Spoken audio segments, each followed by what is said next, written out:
Edexcel Economics 2024, paper 1, of course a microeconomics paper. Let's get started right away and let's go straight to section A. So let's get started with question 1. So it's an explain question, first things first, 4 marks. And so explain what, and it looks like we have a table here. So explain one likely reason. So they want one reason for the difference in the PED for the 18 plus student bus ticket and the adult bus ticket. And just after reading the question itself, the first thing this reminds me of, and a few of you will know this as well, is price discrimination. So of course, price discrimination, why do firms do it? To make more profit. And how do they make more profit? They split the consumer base into elastic demand consumers, which pay lower prices, and inelastic demand consumers, which pay higher prices. And that's one of the biggest examples, one of the main examples we use are train tickets, bus tickets, where under 16s get lower prices and over 16s get higher prices. And what's the theory? What do we learn about that? As under 16s have a lower income, they have less money, therefore they're only able to pay a certain amount. Therefore they're very responsive to change in price. Whereas over 16s, adults for example, they have an income, therefore they're much less responsive to change in price, thus representing their relative elasticities. But yeah, that's what just firstly came to my mind. But now, let's actually address the question and let's firstly look at this table. So this table shows the PED of demand for bus tickets in London 2021. And what does this actually show us? So it shows us the numerical value of PED. So of course, as an A-level student and for Edexcel, you will need to interpret what these PED values mean. So 0.7 and 0.4, this means both of these PED values are inelastic. So like I said, since 0 and 1 are inelastic and 1 and above is elastic, this means the closer you are to 1, the closer you are to being elastic, or the less inelastic you are. So what does this table show? It shows that 18 plus essentially students have a higher degree of elastic demand, or a more accurate way to word it, they are less inelastic compared to adults, great spelling by me there, but compared to adults who are closer to that 0, so who are closer to having a PED of 0, thus they are more inelastic. So it's all about relativity. Adults are relatively more inelastic than students. So let's get on with answering the question. First thing first, the question is mentioning PED. It's a 4-mark question. I would either write the formula here or define PED, but for revision's sake, we'll do a little definition for PED. So how do you define PED? PED, of course, measures how responsive quantity demanded is to a change in price. So now answering the question, what is the reason for the difference? So the difference we've identified is that students are less inelastic, whereas adults are more inelastic. But what is the reason for this? And like I said, it roots back to like the price discrimination point, where students have lower incomes. Now this is a phrase I use a lot in inequality type questions, but it's all to do with proportion of income. Since students have a lower relative income compared to adults, they may have no income compared to adults. Thus, this bus ticket, is a much larger proportion of their income. Thus, any changes in price affects them disproportionately more than an adult. As an adult, for example, might have £1,000 in his bank, whilst a student might only have £3 for that bus ticket. So any changes in the price of that bus ticket may mean that he just generally cannot afford it. And that is how I've decided to word it. Just always remember, with these 4-mark questions, 1 mark is always awarded for application, so you need to make sure you hit that point. So what I've said is one reason for students' bus tickets, PED, being relatively less inelastic is as they have lower income / less money. Thus the bus ticket makes up a higher proportion of their income, so they are more responsive to a change in price compared to adults who are more inelastic. Well, I've just said, since a PED value is closer to 0, if you really wanted to, you could quote the relative PED values. But yeah, that is how to get 4 out of 4 on this 1A, and let's move on to the next question. So let's dissect this question. In 2021, the 7-day adult bus ticket was £21.90. Bus ticket prices in London in 2022 increased by 4.8%. Assuming ceteris paribus, which of the following is the percentage decrease in the 7-day bus ticket demand by adults? So it's given us price, it's given us demand. What is it wanting us to use here? Of course, the PED formula. So of course, like we wrote up there, it's percentage change in quantity demanded divided by percentage change in price. So we're gonna have to use the information we have up here to now work this out. Okay, so how do we do this? So they've given us the percentage change in price, which is 4.8. It's asking us to work out the percentage decrease in demand, which of course is quantity demanded. So this is our X in our formula, and then we have the PED up here of adults bus tickets, which is minus 0.4. So all we have to do is pretty much 0.4 times 4.8, which will give us 1.92, which of course is the answer B, so that would be right. One thing I can see that might have tripped students up is that in the question it says bus ticket prices in 2022, but then the PED is given us is 2021. So the PED value is in 2021, whilst the quantity demanded change is in 2022. But my best tip for this is you just have to work with the data they've given you. So of course it doesn't make complete sense, but there's no actual other way to answer this question. So yeah, just plug in the data you have and don't worry too much about the details. And of course, in this situation, it would be right and it would be B. So yeah, that is question 1 done. 5 marks out of 5 marks again there. And let's move on to question 2. So again, another table, going straight to question, another 4-mark question with reference to the data above, another price elasticity, but this is supply in this scenario. Explain one likely reason. So one reason for the difference, and explain question, for the difference in the PES, so the price elasticity of supply, and it shows the PES of housing in the US in 2020, and it shows that Texas has a much higher PES than New York. And like I said in the last question, this should really emphasize to you to revise if you do not know how to interpret these PES, PED values. So of course, just like before, between 0 and 1 represents inelastic, and in this scenario is supply, and of course above 1, so 1 and above 1 is elastic supply. So this data is showing us that New York has inelastic supply. What does inelastic supply mean? It means that even when there is a change in price, producers cannot supply much more. Whereas, of course, elastic supply shows that when prices change, producers have the ability to increase production more than proportionally to a change in price. Pretty much, you can answer this exactly the same. It's the same structure as the last question. So New York, of course, is a very popular city compared to Texas is still popular, but New York's like the big one, isn't it? And so why do you think the supply is going to be more inelastic in New York? It's going to be to do with spare capacity, since it's just New York is very much like London, where there's not much space. There's everything is basically filled up. So with New York, it's going to be harder to increase the amount of houses, harder to increase supply, since it's very ram-packed almost. So not much spare capacity. It's already at pretty much full capacity. Whereas Texas probably has lots of land where you can build houses on, therefore meaning that it's more elastic. The supply of houses is more elastic. So just like before, going to start with defining price elasticity of supply, then move on to the explanation, then lastly add some application for that one application mark. So of course, just like before, literally just swapping the word demand for supply. PES measures the responsiveness of quantity supplied to a change in price. So that's the definition done. Now I'm going to move on to the actual reasoning. So one reason why New York has a inelastic supply compared to Texas's inelastic supply, of course, quarter figures, it will get you the application marks as well, then explaining that it's just due to the lack of spare capacity and just contrasting them both. And that is how to get 4 out of 4 marks there. Start with the definition, then just explain. So got my application marks by quoting the figure, just telling them what I mentioned earlier. So New York being inelastic whilst Texas being elastic, and then just mentioning why that happens. It's due to New York having a lack of spare capacity there, or essentially they have a lack of land, they have a lack of resources, as maybe all the land has already been built on, whereas Texas is the opposite. They have lots of spare capacity, they have lots of potential capacity which they can build on, thus meaning they have more elastic supply. So let's now move on to the second question in this question 2, which is a multiple choice question. So in Texas, the price elasticity of supply is 1.8. Which of the following is the percentage increase in price? So increase in price if quantity of houses supplied in Texas increased by 12%. So literally exactly the same structure as last time.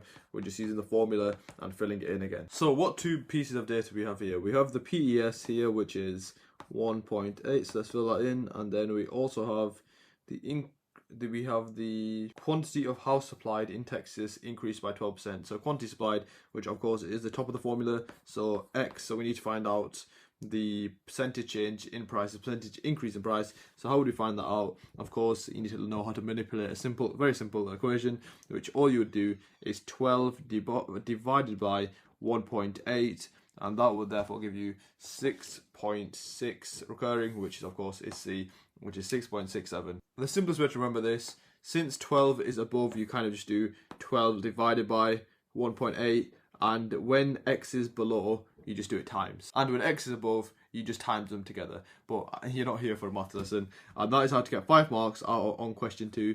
And let's move on to question 3. Okay, we have a diagram, which is always exciting. Cost revenue diagram also, which is even more exciting. But yeah, so draw a cost revenue diagram, 4 marks of course, to illustrate the different business objectives: profit maximization and revenue maximization. Very good question and very simple question. This is like a 4-mark question. You probably get done in 2 minutes. And yes, it's a great question to have, especially if your content knowledge is any. Even with the very limited content knowledge, you should be able to get this. But of course, where do we find profit maximization? Where MC equals MR. Or where do you find revenue maximization? Where MR equals 0. So let's label up this. Let's start with labeling the diagram. So of course, cost slash revenue is a cost slash revenue diagram on the y-axis, and then on the x-axis we have quantity. And now, of course, we just draw a nice little, what I call a monopoly diagram. Start with D equals AR. Then we have MR. Then we have AC, then we have MC, and let's do the first one, which is profit maximization. Of course, I do have the luxury of different colors, so we will use them here.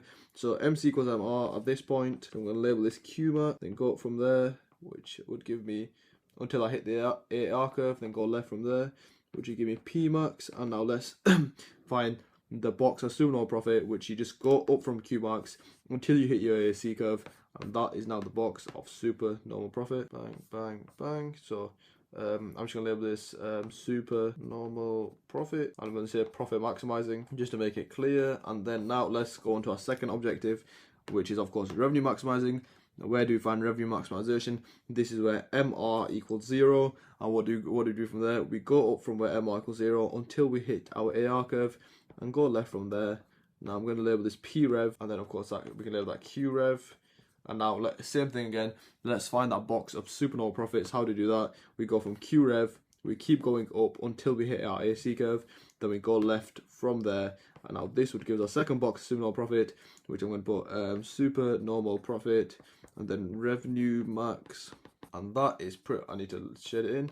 But that is pretty much it, and that is very quickly how to get. And of course I was recording as well, so probably if I was doing this in the exam I could do quicker. Don't rush it too much though, since you don't want to make any silly mistakes. But yeah, so that's pretty much how to get 4 out of 4 marks on that. And let's move on to section B, the second part of the question, which is let's have a read of it. So if Peloton, I think it says, if Peloton changes its business objectives to sales maximization, then without making a loss. That's a bit weirdly worded. So of course, sales maximization is just when a firm maximizes sales without making a loss. And where do we usually see that? We see sales maximization where it is at this point where AC equals AR, because that is where a firm can maximize its sales without making a loss. And I'm pretty sure this is what the question is also asking us. So nice little 5 marks on just different business objectives. So where average cost equals average revenue, which of course is what I've just labelled up as average cost, average revenue. They do meet, they do intersect at that point there. So yeah, that answer would be A, since of course we don't even need to look through the rest of them. But let's see what the rest of them do say. So where average cost is minimised, that will not be correct, since there's lots of points on the AC curve where average cost could be minimised. You could even mention that MES is where the average cost is technically minimised. But what is sales max is where we want to maximise the number of sales without making a loss. So we want that break-even point essentially. So it would not be B. The PED is equal to -1. That really has nothing to do with anything, so that would not be C. And then D is price equals marginal cost. So what does price equal marginal cost represent? That represents this point here. And what is this point also known as? That is of course known as allocative efficiency, which is of course not sales maximizing, therefore would not be D this year. That's how to get 5 out of 5 marks on question 3. Just one little thing I want to clarify, on your cost revenue diagram, you can, for the x-axis, you can put quantity or you can put output, both of them work. But yeah, so that's 5 out of 5 on your, also with your y-axis, if you really wanted to, they also accept price slash cost. There's lots of different variations for the axes, but just make sure you've got, they're pretty much the only variations, but just make sure you've got that down. But yeah, anyway, let's now move on to the next question. So another 4-mark question, another explain question. It's quite a nice chunky paper this is. But so explain one likely reason for the maximum price on undergraduate university program. So essentially the maximum price on tuition fees, I think, yeah, it's mentioning. So in 2022, the government announced that the maximum undergrad tuition fee for universities will remain at 9.25 per year for the next 2 years. This is actually now changed. So in 2024 now, I believe by 2029 it's going to go up to 10.5 for university students, but that is besides the point. But yeah, back to the question, what is one likely reason for this maximum price? So just like our other 4-mark questions, you start with defining it, then explanation, then a bit of application. Since it's talking about maximum price, I think it is actually really quick and really easy just to draw out a diagram. This is why I always say, so of course, price, quantity. I always say practice your diagrams a lot, since especially for these section A's, it means you can draw them out really quickly as well, which of course you don't want to waste too much time drawing diagrams either. So not great drawing there, but so supply, demand, and then where is a maximum price set? Is it set below or above the equilibrium price? Of course, what is a maximum price trying to do? It's a price ceiling, so we don't want prices to reach above that point. So it's going to be set below the equilibrium price, as essentially the reason why we set maximum prices is that the equilibrium price is too high. So we're trying to encourage consumption of a good. Maximum prices, it should remind you a lot of like positive externalities. This example specifically, we go through it. I remember going through it last year in our live classes. It's a great example of positive externalities. The government gain a great return on education, on subsidising university degrees, which is of course why they do it. They're trying to encourage consumption of this positive externality, as it does bring benefit to society as a whole. But yeah, of course, and this would be our maximum price, and you can label on that would be QS, and that would be QD. And here it's actually giving us the some tuition fees will remain at 9,250 a year. So to pick up a few more application marks, or just to pick up the one application mark in this question, you can just write that being 9,250, since that is of course the value of the maximum price. So that would pick up most of your content knowledge application marks, but just to make it a bit more straightforward, I'm just going to define firstly maximum prices. Okay, so for an explanation, you don't need to put it this long, but I've just mentioned how uni degrees, and like I said, this is pretty much the example I teach in the live classes, a great example of positive externalities, specifically positive consumption externalities, are university degrees. As like I said, the government receives a great return on them. But since they have positive externalities, what is the main characteristic of anything with positive externalities is that they're underconsumed. So what does the government have to do? Well, what should the government do? They should intervene in the market to encourage the consumption of these goods with positive externalities, which is exactly what they're doing with a maximum price. Why? Since a maximum price lowers the price from equilibrium price. Thus, of course, as we know, via the law of demand, when prices are lower, there's an increased demand. So with low prices, it incentivizes more students to pursue university as it's cheaper. You could talk about low income individuals, it's now cheaper for them as well, so they can now pursue it. But essentially overall leading to that positive externalities now being internalized, that potential welfare gain that society wasn't gaining has now been gained.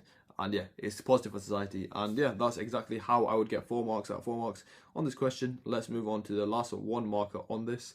So which of the following is an example of government failure associated with the maximum price? So of course, looking back to the diagram, what does the maximum price lead to? What is this discrepancy between quantity supplied and quantity demanded represent? Since one of the main negatives, one of the main evaluations we speak about with regards to maximum price is that the market is no longer at equilibrium. Since before the maximum price, the market of course reached equilibrium at that blue circle, where quantity supplied equal quantity demanded. But now, with the government intervening in the market, with the artificial intervention in the market, there is now a discrepancy. There's now a discrepancy between quantity supplied and quantity demanded. And what does that discrepancy represent? It represents excess demand. And if you actually remember back to government failure, one of the main types of government failure is distortion of the price mechanism. So one type of government failure is distortion of the price mechanism, and that's exactly what the government have done here. They've intervened in the market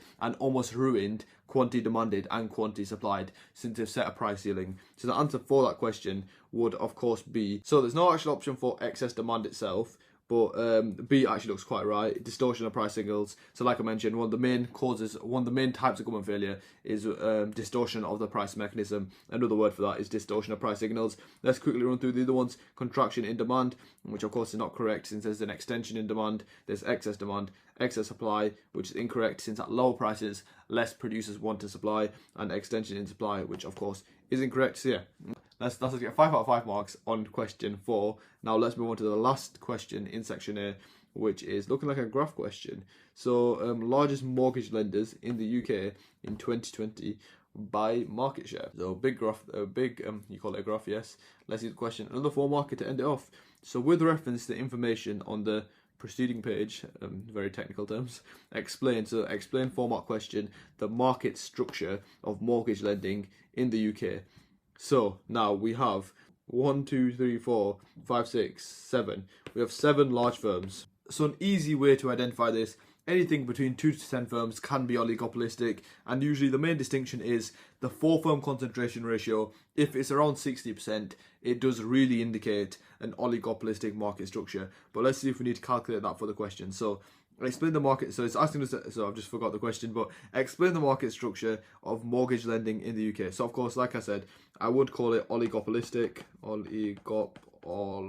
can't spell, listic market. And to prove that, I am just going to work out the 4-firm concentration ratio. What is 4-firm concentration ratio? The 4 largest firms in the market, which would be Lloyds, Nationwide, Santander, and NatWest, which would give me a 4-firm concentration ratio of 54.2%. So I'm going to write that down. 4 firms. So like I said, anything around 60% does prove it's a fairly oligopolistic market, which of course here with 54% is very close to it. So 4-firm conc ratio, so you in the exam write concentration ratio, but it's 54.2%. And this actually might be one of the easiest 4-mark questions there are, since now all you have to do, and it's a very quick question, is just explain what an oligopolistic market is. So of course the main thing is few large dominant firms, and then just pretty much what you've revised, what your content knowledge on oligopolistic market structures and oligopolistic firms. So what are the characteristics? So the few large dominant firms, and of course one of the big ones is interdependence. They all depend on each other to entry, and they do usually have high concentration ratios, and this will be more than enough for these 4 marks. I think I would have only needed 2 of these characteristics, since we picked up. There'll be 1 mark here for identifying it, maybe 2 marks there for the concentration ratio itself. But yeah, that's all I'd write there, and that is how to get 4 out of 4 marks on that question. And that is just a really simple, quick content knowledge test of your content on market structures. So yeah, make sure you're up to speed with that. So the value of all mortgages was 1.6 billion by the end of 2020. Which of the following is the value of Lloyd's market share? So Lloyd's has 19.5% market share. So of course, all we would have to do there is take that 1601 divided by 100 times it by 19.5, and that would give me 312.195. But of course, that gives me C, and of course the answer there for would be C, since of course that is how to work it out. So just to make my calculation clear, I did, since this is the total value of all the mortgages, which is 1.6 billion essentially, divided it by 100 to give me 1%, and then since Lloyd's market share was 19.5%, times it by that, which gave me 312 billion. But yeah, that is section A done. That is how to get 25 out of 25 on your section A. Section B, June 2024. Let's get right to the question, and let's get started with this 5-mark question. So with reference to extract A, explains, it's an explain question, the likely reason for the change in price of electronic devices. Include a supply and demand diagram in your answer. So since it's explicitly asked us to include a supply and demand diagram in the answer, I already know there's at least 2 marks here for just including the supply and demand diagram. Since in the life classes, a great example I teach is about electronic chips and computer chips. For example, the ones used in cars, where in COVID we saw a massive rise in the price of car prices due to a shortage of these chips. So like I say, without even reading the extract, I already can pick up on this knowledge for my own real world application. So let's have a look at extract A. So this will be the first extract. So title is Rising Prices of Electronic Devices. So we're trying to find reasons for these rising prices. So of course, computer chips, like I mentioned, is one of the components of an electronic device. And if we keep reading, yeah, so the prices of some computer chips have jumped from 20 cents to $1. So that is of course going to be one reason why there's a change in price of electronic devices. But then if you keep reading, the prices of electronic devices have risen for a range of reasons, including higher material costs. So that is the first point I'm going to mention, and then the growing popularity of the home entertainment system. So that is going to be the second reason. So the growing popularity of the home entertainment system. How am I going to show that on a supply and demand diagram? Of course, the growing popularity will of course mean a shift out of demand. So D to D plus 1. And how do we show the first point? Higher material costs means cost per unit increases, and producers cannot afford to produce as much, therefore supply shifts into supply plus 1. So essentially we found the two reasons, that we've pretty much completed the supply and demand diagram. Now let's just answer this fully. Okay, so just written that answer up for you guys to see. So of course we have the supply and demand diagram here. Of course what is happening, as we showed earlier, demand is shifting out and supply shifting out,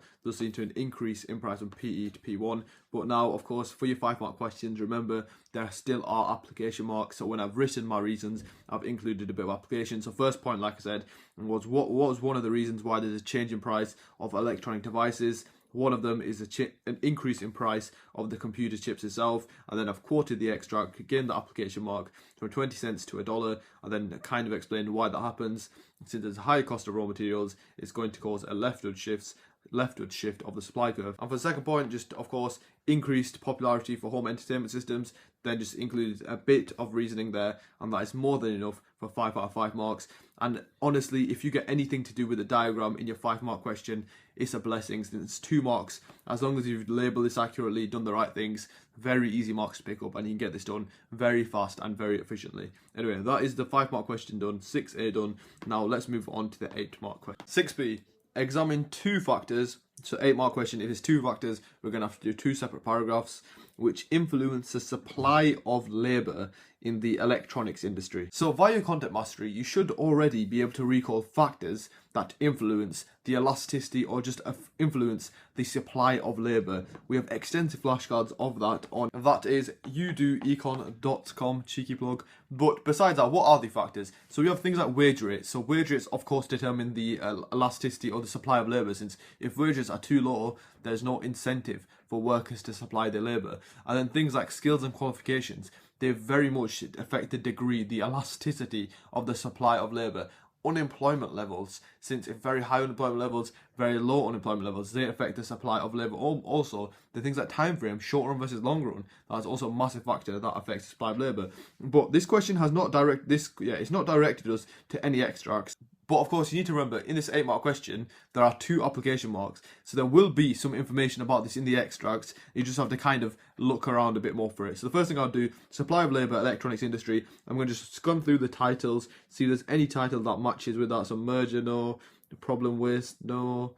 Labour shortages, perfect. So extract B, labour shortages. So this of course aligns quite well with the supply of labour question. Let's analyse this extract and find any reasons that affect the supply of labour. So every year, highly skilled and experienced employees in the electronics industry retire. First reason right there. Of course, if highly skilled individuals are retiring, they're losing the workforce, they're becoming economically inactive. Therefore, of course, that could be one reason there. The current tight labour market. Now, what does tight labour market mean? Tight labour market means there's lots of available job vacancies, but essentially no one to take on those vacancies. Then if we keep reading, especially since the nature of the industry is becoming increasingly technical, so what is that referring to? Skills, isn't it? So it's becoming increasingly skillful, and the more skillful a role is, the less individuals there are that can fill that role. Why? Since the high level of skill, the more time, the more effort it requires to build those skills. Again, it's referring more and more to high levels of skills. And then here, however, artificial intelligence and other new technologies can help fill some of the skill gaps. It literally uses the word however, so that's a great evaluation for your 8-mark question. Okay, so the question is of course asking for 2 points. I've labelled 1 point up. Then my second point is just going to be about the skills. So the nature of skills become more technical. So this first point I'm going to refer more to when individuals retire, it reduces the supply of labour, and it means that they can't train up the younger workers, since of course one way that older workers really benefit and highly skillful workers benefit firms is that they're able to train up the newly employed, the workers with lower skills, so uptrain them to get to their level. So they lose out on that also, but then also the nature of the industry is becoming more technical, which is a great second point. Now for these 8-mark questions, I try to emphasise as much as possible to students. They are probably the trickiest question on the entire paper. Not due to the question itself, due to the time trap. Students end up wasting way too much time on these questions than it's necessary, especially when it's two factors. It is an extremely simple question. I'm going to try to demonstrate this in my answer, writing it as simply as possible, as efficient as possible. You do not want to waste any more than 8 minutes. So for my first factor that influences supply of labour, this is going to be the elasticity of that labour. Since in the extract it refers to the work becoming more technical, it becoming more complex. Therefore, what does that mean? It means that a high skill set is required to complete this role. And now, if we think to a labour supply and demand diagram, so wages on the y-axis, quantity of labour on the x-axis, if we think about a supply curve, sorry, I can't draw a supply curve. So if you think about an inelastic supply curve, what does it represent? It represents, despite a steep increase in wage, there's a very small increase in the quantity of labour supply. So a disproportionately large increase in wage, but only a small increase in the quantity of labour supplied. And why is that? Since these workers have high skills, and to develop these high level of skills, it requires several years of training. Thus, an increase in wage will suddenly lead to a massive increase in the quantity of labour. Therefore, one factor that influences the supply of labour is essentially the high skill set required for this role. So this is how I would write my first paragraph. So point, application, a bit of explanation. Then of course you need to end it off with an evaluation point. And the main thing I want to demonstrate by writing it here is just this is more than what you need for an 8-mark question, but do not overwrite. Students add way too much chain of analysis detail. Please keep in mind there are 2 marks for knowledge, 2 application, 2 analysis, and 2 evaluation. Like an evaluation over 2 or 3 lines is just not necessary at all, and just wasting your time. And you can 100% get away. If you've got 1 developed evaluation point, you can 100% get away with 1 evaluation point. You do not need to evaluate both paragraphs. But if you have the time, we do advise you to do 2 evaluation points just to make sure you're safe. But yeah, with regards to evaluation, just very simple evaluation from the extract. It talks about how AI can fill the skill gap, and I always encourage students, if there's evaluation in the extract, if there are evaluatory points in the extract, you need to use them, since that is what the examiners are looking for. Anyway, so let's move on to the second paragraph point. So the first one we mentioned about skills. The second one was more to do with the size of the workforce becoming smaller, which is essentially that the high skilled workers were retiring. So let's see how to put this into words. So for the second paragraph, like I said, the skilled workers are retiring, they cannot pass on their skill set, and also the firms are just losing some of their most experienced employees. Of course, these employees are already trained, they've already invested into these employees. Now they are retiring, they basically lose out. They have to replace them now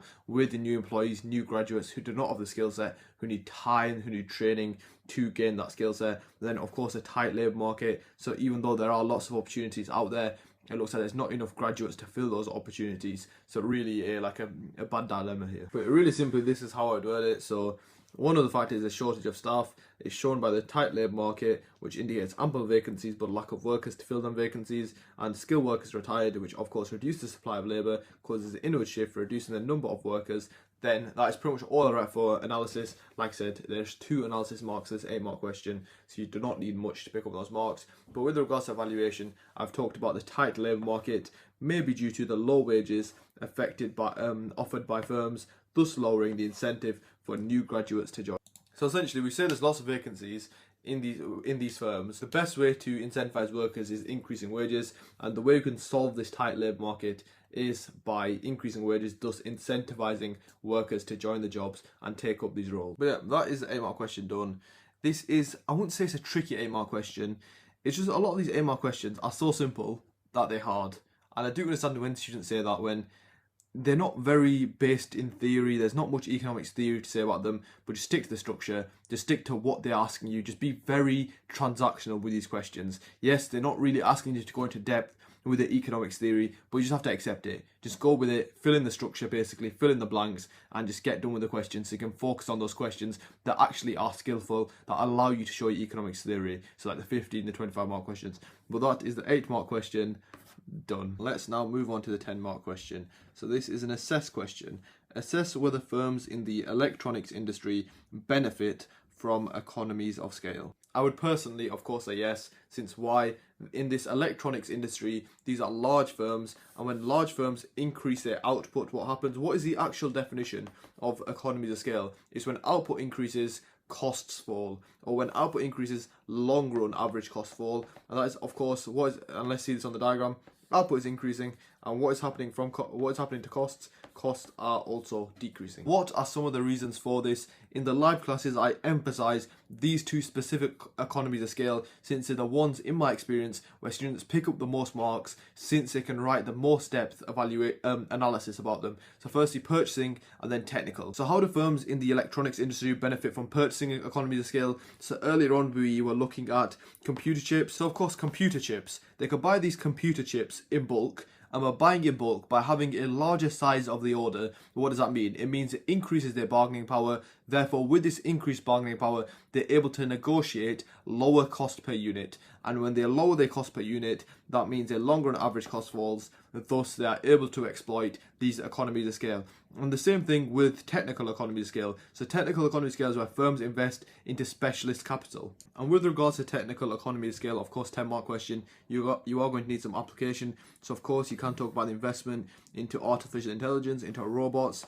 So this is, of course, research and development. This is innovation. And if I just scan these two extracts as well, towards the end, this does mention the keyword of economies of scale, and then it says are able to finance high risk innovation. So that would of course be technical economies of scale. Then it also talks about global advertising, which would be classed as marketing economies of scale. So I've just written up this point, the purchasing economies of scale point, just show you guys how I'd write it. So purchasing economies of scale, like I said, computer chips, large size of order, bargaining power, reduce cost per unit, reducing LRAC, which allows them to exploit their economy of scale, move towards that minimum efficient scale point, which is the lowest point on the LRAC. But then how can I evaluate this? Since of course in this 12-mark question, and of course just talk about computer chips there, you can maybe talk about the prices, anything like that, that would be application. But how could I evaluate here? Since of course in the extract, what we're talking about with computer chips, we're talking about the price of computer chips increasing. So that kind of goes against what we're saying here. So the way I'd evaluate is saying, however, despite exploiting economies of scale,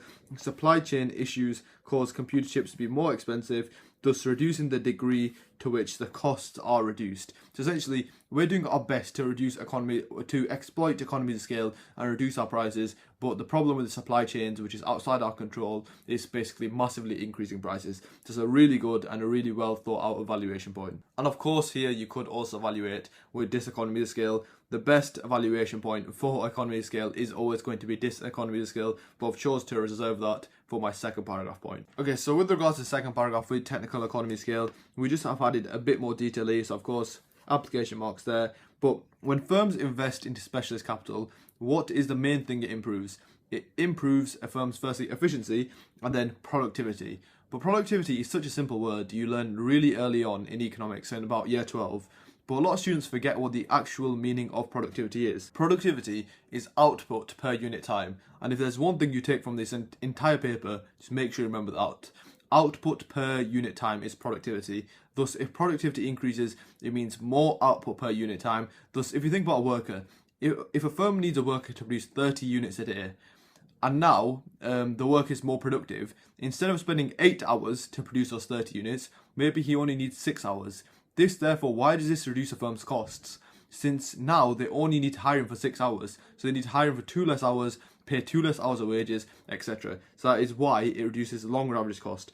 So like I've said here, the specialist capital will lead to an increase in productivity and quality, thus more output per unit time, and a decrease in long run average cost. And then, of course, for your 10-mark question, you do need some evaluation. So how have I worded that? It's a point which we mentioned in the last paragraph, which is about diseconomies of scale. So what are diseconomies of scale? What are the 3 main types of diseconomies of scale? The way I tell students to remember it is A, B, C. Alienation, bureaucracy, and communication. Here I've gone into depth with the alienation, which is essentially when workers lose motivation, and when they lose motivation, essentially their productivity falls, their output falls. Therefore, the output falls is the inverse of an increase in productivity, of course, which leads to higher costs for firms, since they have to work for longer for the same output. And of course, you can represent that on the diagram using this section of the diagram where costs are. So as output increases, costs are also increasing. And of course, you can use the other diseconomies of scale like bureaucracy. A great example, of course, the NHS,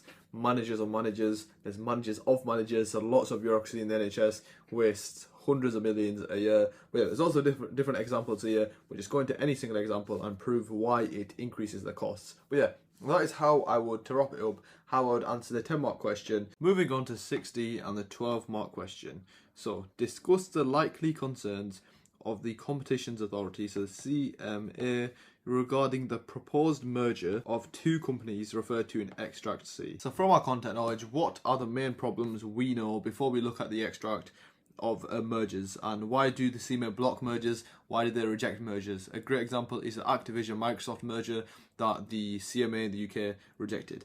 But why does this happen? And the main reason is the monopoly power. And what can these firms do with this increased market share, this now monopoly power they have?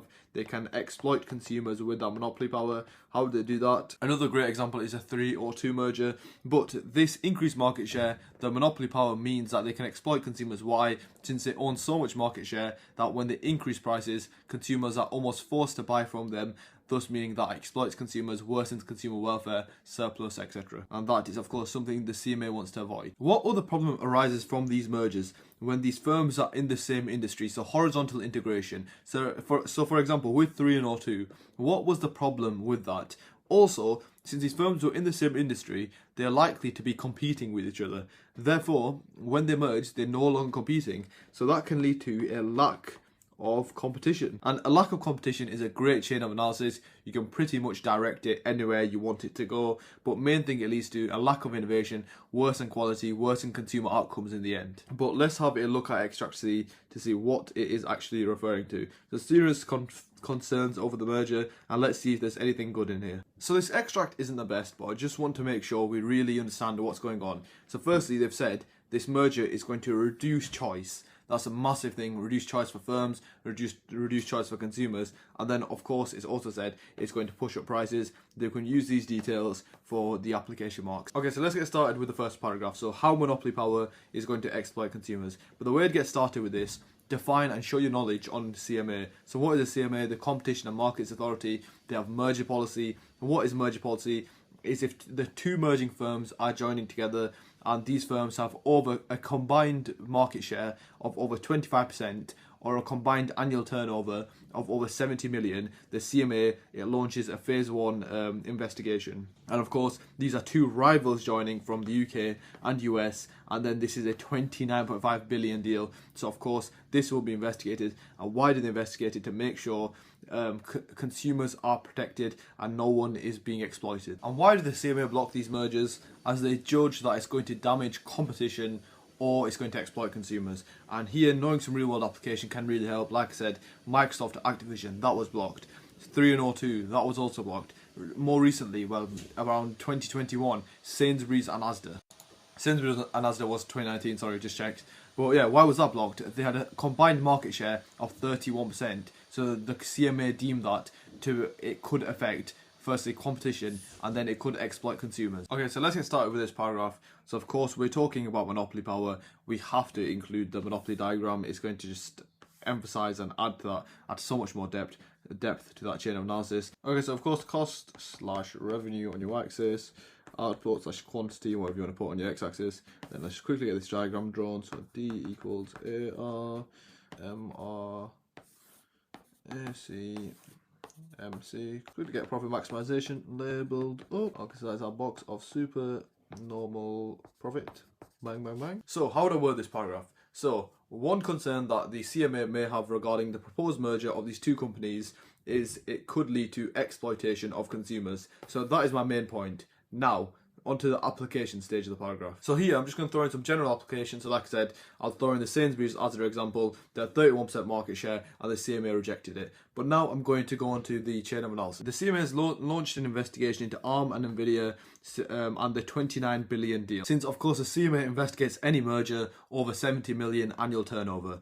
The reason why they want to be investigating this merger is the concerns with when these firms join, it could cause a degree of monopoly power. These rival firms merging will give them control to a significant proportion of the market share, meaning they can use that market share to now set prices. So of course they can set prices to whatever they want. So that is the monopoly power. Monopoly power, the quite literal definition, is a firm's ability to set prices. So they can set prices to P-max, the profit maximization price, and consumers have less choice. They're almost forced to buy it now since these firms control so much of the market share, thus meaning consumers are exploited.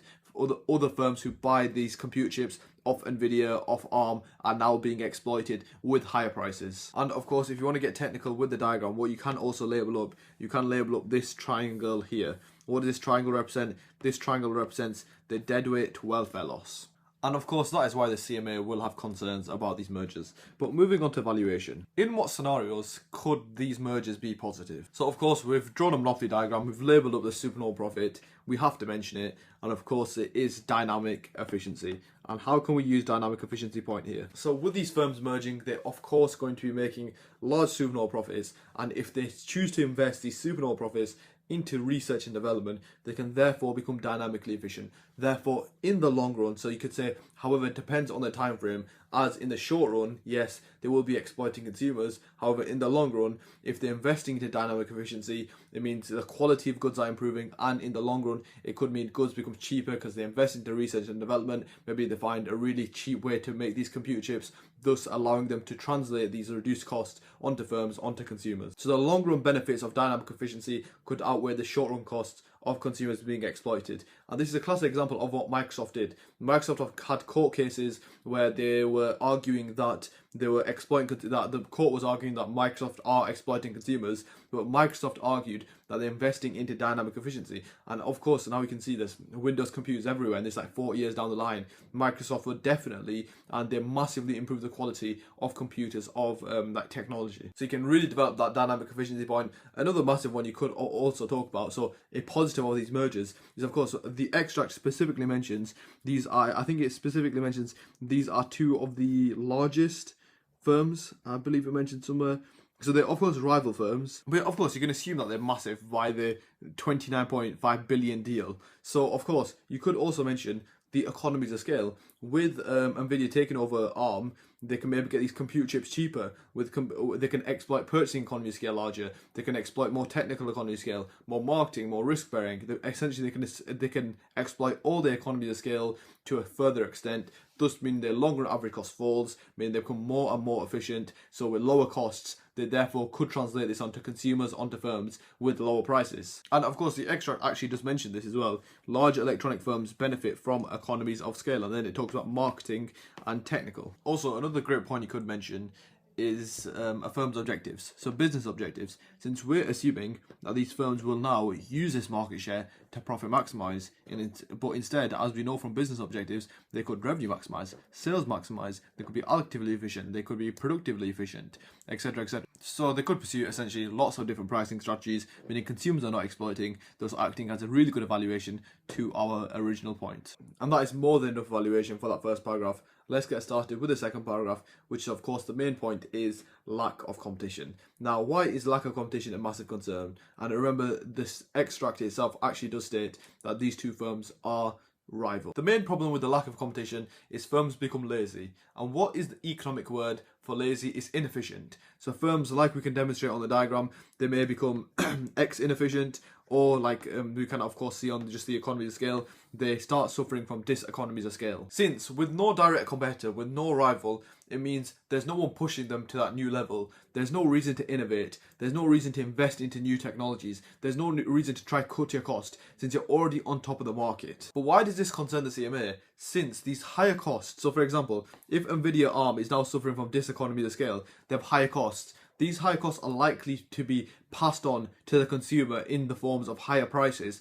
and of course the lack of innovation, the lack of quality is also going to be affected by the consumer, less consumer welfare, less consumer surplus, which of course the CMA does want to avoid. So the main things to go into depth with there is inefficiency, diseconomies of scale, lack of innovation, which can lead to higher prices. Now moving on to valuation, how could we evaluate this? The way I would evaluate this is to do with barriers to entry. So we've said, okay, they've basically bought off, they've merged with their rivals, so they have no other competition. But however, it depends on the degree, it depends on the barriers to entry in that market. Since if in that market the barriers to entry are fairly low, it just means that these firms that merge together, a new firm could just enter and compete with this large merged firm. So the way I would evaluate this point is mentioning it depends on the levels of barriers to entry. What are some barriers to entry? Things like sunk costs, economies of scale, brand loyalty. As you can present the theoretical scenario, if barriers to entry are low, it means that yes, these firms are merged together, these are massive firms now, but new firms could enter the market and could therefore start competing with this new big Nvidia ARM merged firm, thus stopping the concerns we had about the lack of competition. That is more than enough evaluation than you need for the 12 markers. I've given you 4 points there, especially that dynamic efficiency point. If you develop it well, it will absolutely blow your examiner away. So yeah, that is how to complete the 12 mark question. Moving on to the 15 mark question, let's have a shot at this. So with reference to extract D, discuss possible methods of government intervention to reduce electronic waste. So straight off, what am I thinking is asking us of methods of government intervention.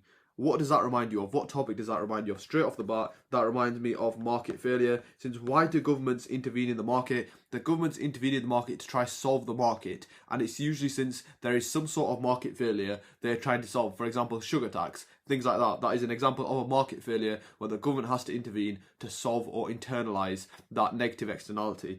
And now it's also talking about electronic waste, and electronic waste sounds like an example that could be a negative externality. To this question, it looks like from first glance, it could be asking us essentially methods to solve market failure, the methods to solve market failure from a negative externality. But of course, for your 50 mark question, you will have those 3 application marks. So let's have a good look at the extract and see what it is referring to. So extract D, title, the growing problem with electronic waste, and let's have a read through this. Initially, at the start of the extract, there are a lot of stats, which of course will be quite useful when we are going to use them, quote them in the extract to pick up those application marks. But then, towards the end of the extract, in this last line, line 10, it does confirm my suspicion of the market failure, where it talks about external costs. But let's keep reading. So policymakers have a long list of options to combat this problem, including strict regulation. Of course, that is one method, that is one example of a method the government can solve this market failure. Environmental education, another method which of course does help solve market failure. Why? We saw this again, referring back to the sugar tax example. Before the government ruled out sugar tax, which is quite strict regulation, they tried things like providing education in the NHS, for example, handing out leaflets on weight loss, handing out leaflets on the negative effects on sugar. Why? Since if they can educate the population can now make an informed decision. Since in market failure, one of the biggest problems is a lack of information, that information gap, since individuals do not fully understand, cannot comprehend the long-term effects of consuming sugar on their health. Therefore, they overconsume. And by providing education, the government hopes to now solve that information gap, meaning that individuals are making an informed decision, and if they're making an informed decision, they will likely reduce their consumption of sugar. So yeah, that is definitely another strategy which can be used to solve market failure. Of course, all these strategies to combat government failure are flashcards on the You Do Econ website. But then also we have taxation, like we mentioned, of course, sugar tax, the biggest and the most effective method to solve market failures usually, and then financial incentives. Then it goes on to say, in some countries, household rubbish is weighed and recycling initiatives are subsidised. So that could be another method we can use to solve this market failure. Now, especially in my life classes, since market failure is such a common topic, we say in A-level economics for Edexcel, the 3 big topics, and especially the 2 big topics, are market failure and market structures. That is by yield, that is by weighting, so how much it comes up in the exam, and accounting for how much content they make up as well. So an absolute classic question you will get is how to solve a market failure. Just like this, it could come up in 25 mark questions, it's come up in 15s, it's come up in slightly smaller questions before as well.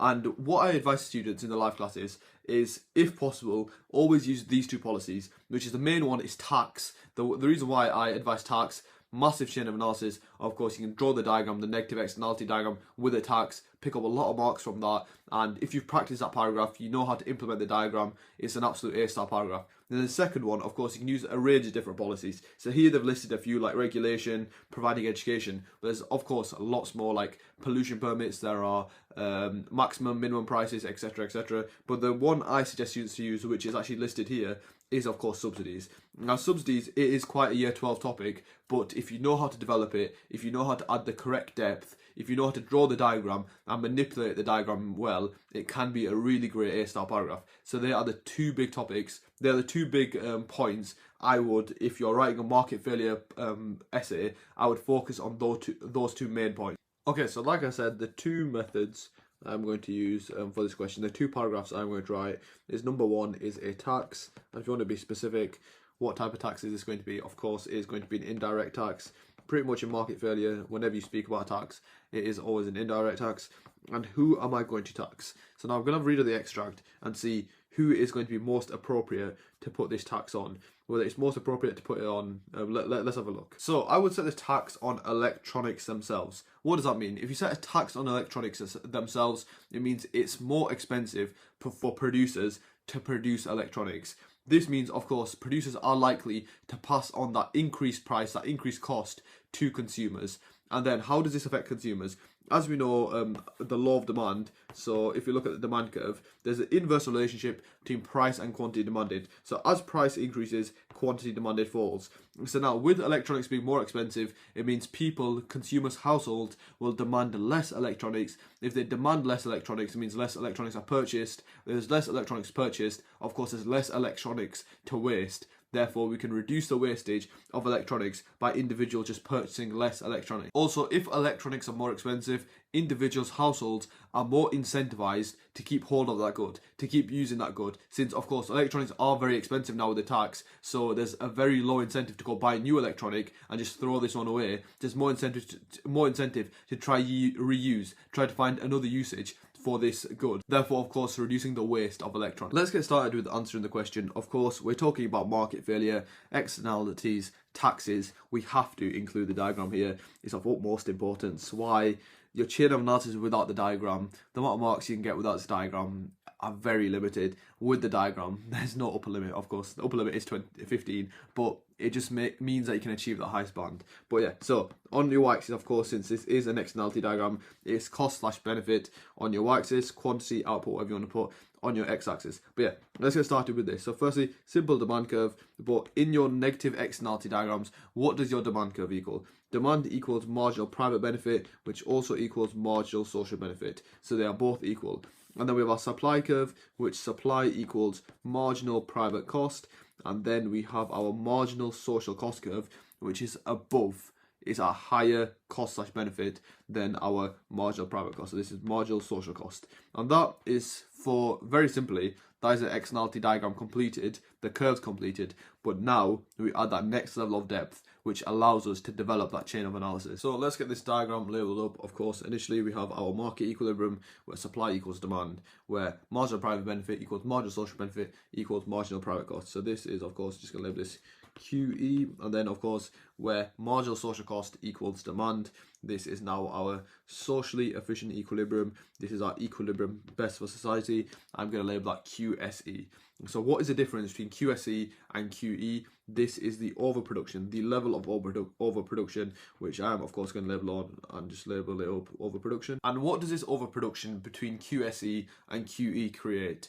It creates welfare loss, where due to producing too many units, society loses out on welfare. And where can we show this on the diagram? And the biggest tip I always give in the live classes is where supply equals demand on these diagrams, you go, essentially where the market equilibrium is, you go up or down to the curve you've changed. So you follow the socially efficient curve. So in this example, the socially efficient curve is above the market equilibrium, which means that will be the triangle of welfare loss, which I'll just quickly level up there. And now just make sure you level it up, and that is of course the net welfare loss. So how would I get started with my chain of analysis? I would start at the market equilibrium. So in the free market, the electronics market reaches equilibrium where supply equals demand, leading to the price mechanism allocating a quantity of QE. At QE, there is an overproduction of electronics. This leads to wastage of electronics. Thus, the government would want to intervene, or we would like to push back the production of electronics to the socially efficient equilibrium,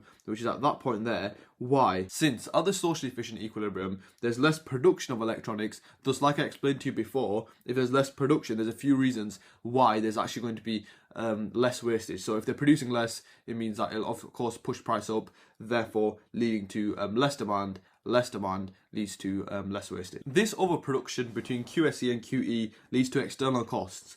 It leads to a misallocation of resources, which we can see by the net welfare loss triangle. And as the government's role is to maximise welfare for society, the government intervenes. And how does the government intervene? The government wants to intervene to reduce that overproduction. It wants to get rid of that net welfare loss. So what does the government do? The government sets an indirect tax on producers of electronic goods. The indirect tax increases producers' private cost of production. So therefore, it increases MPC. Thus, MPC shifts now to this point, MPC plus tax. And that is, of course, since a tax makes production more costly, and if production is more costly, producers will not be able to produce the same amount of units since it's more expensive. Thus, they will reduce the amount they're producing, thus causing a shifting of the supply curve, which we can see here from S equals MPC to now this point here. This tax therefore means that now production is pushed back from QE to now QSE, since now we're producing at this point. And what is that point? That point is the socially efficient equilibrium. Therefore, that means if we're producing at QSE, it means we're no longer overproducing, thus there is no net welfare loss now. Society is getting maximum welfare and not losing it. And this therefore now means that the negative production externality has been internalized. There is no longer a negative production externality, since, like we said, due to the less production of the good, it's going to increase the price of the good. By increasing the price due to the inverse law of demand, it's going to, with higher prices, there's less demand. If there's less demand, there's less wastage. For several reasons, as goods are more expensive, they will choose to reuse, maybe stay with the same good instead of buying a new one. For example, a new phone, if new phones are really expensive, they will likely stay with the original phone instead of purchasing a new phone. And that is pretty much exactly how I'd write it. Of course, at the end, link it back to the question. But if you mention those key terms, market failure is all about this is why in the life classes I emphasize content mastery is so key. You can't just know how to recall this diagram. This is not a diagram you need to recall. This is a diagram you need a depth of understanding on. You need to understand what these points mean. What does marginal private cost mean? What does external cost mean? What does the net welfare loss mean? What does overproduction mean? You need to understand all these key terms, external cost. It's all about depth with this diagram. Understand the depth of the diagram. That will mean that you're confident to then include it in your chain of analysis and pick up those important, those A-star marks in the chain of analysis. Like the key terms, internalizing the negative externality, overproduction, marginal social cost, misallocation of resources, and like I said again, internalizing the negative externality. These are key terms you need to know and fully understand and be able to grasp. Be confident enough that you can teach someone about it, which means you're confident with knowing it. Of course, that is the main chain of analysis, but 100%, like I did say, you need to include, I was just giving you the main content knowledge there, but of course, for the 15 mark questions, you need to make sure you include the application. There is loads of application. There's no excuse here to not pick up the maximum application marks, as I've just did by scanning through. There's 1, 2, 3, 4, 5, 6, just infinite number of stats you can include here to help you pick up the application marks. 100% make sure you do use this application. But anyway, let's move on to the second part of the paragraph, which is of course the evaluation. And like I said before, if you've practiced, and like I said in the life classes, these two big topics, market structures and market failure, if you've practiced these questions, they are so incredibly easy to smash out the park, since pretty much for all market failure questions, the evaluations are exactly the same. So once you've practiced, once you've done essay practice on these A-star evaluation points, you can pretty much just reuse. Of course, questions I say, they never really repeat, they rhyme. So they're very similar, but they won't be exactly the same. This means all you need to do with your A-star evaluation points, you just need to slightly adapt them and they'll work perfectly for the question. And the first and main evaluation point, which I'm sure I've mentioned in another exam paper video, it is the size of the tax. So how in evaluation, this depends on the size of the tax. Since when I implemented the tax, I said MPC plus tax is where marginal social cost is, which means this coincidentally meant that the tax is at the socially efficient equilibrium, which of course is perfect, since now there's no longer any overproduction. We're at the socially efficient equilibrium. The negative externality has been completely internalized.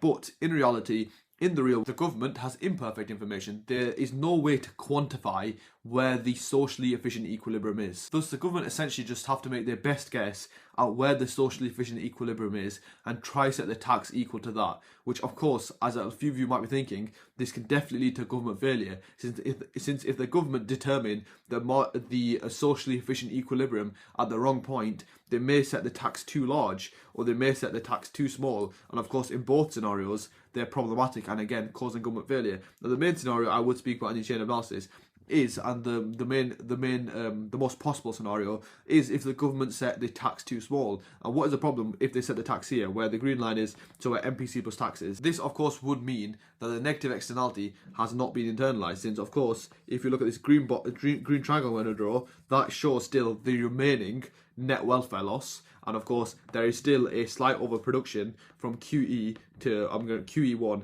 to QSE. So even though, and this is why we can say it causes government failure, the government tried to intervene to maximise the allocation of resources, they tried to solve the market failure. However, they intervene in the market, they set a tax, they distort the price mechanism, and still they do not internalise that negative externality, thus of course causing government failure. Since of course the definition of government failure is when the government intervene in the market and do not improve or make the allocation of resources worse than before. But yeah, of course there's lots of information there, lots of key terms there, but it's an absolute, if I had to define an A-star evaluation point, it probably would be the exact definition of it. Okay, so one of the most popular videos on my channel when, as of time recording, it is very few years ago now, but it is an evaluation video.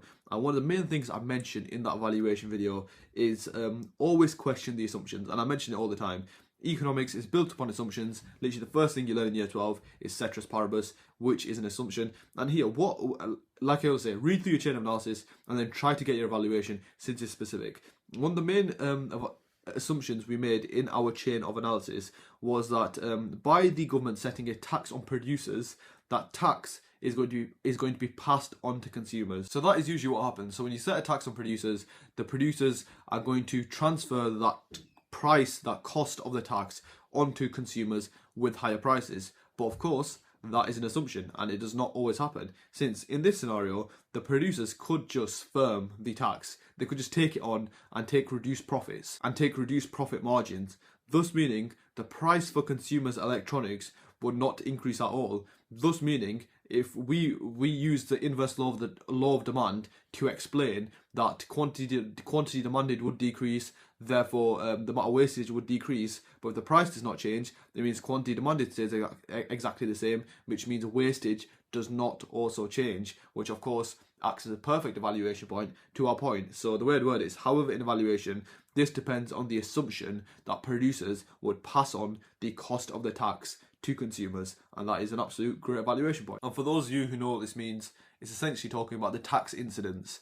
What burden of the tax is placed on consumers versus producers? So in this scenario, we're essentially saying all the burden of the tax is going to be on the producers, whereas usually it would be shared between the producers and the consumer. And for this question, I could literally go through 15 A-star evaluation points, but of course we have to move on and we have to keep going with the question. But well, like I'm saying, lots of evaluation points here, but here are just a few which work quite well. Okay, so moving on to the second paragraph, like I said, it is going to be a subsidy. So firstly, first distinction, who are we subsidising? You could pick quite a few different shareholders who you want to subsidise. You could subsidise the electronic producers to produce more eco-friendly goods, therefore more recyclable goods. So when these goods are thrown away to recycle, it's easier. But I think for the chain of analysis, for the most depth and the easiest one, is just subsidising the recycling firms themselves.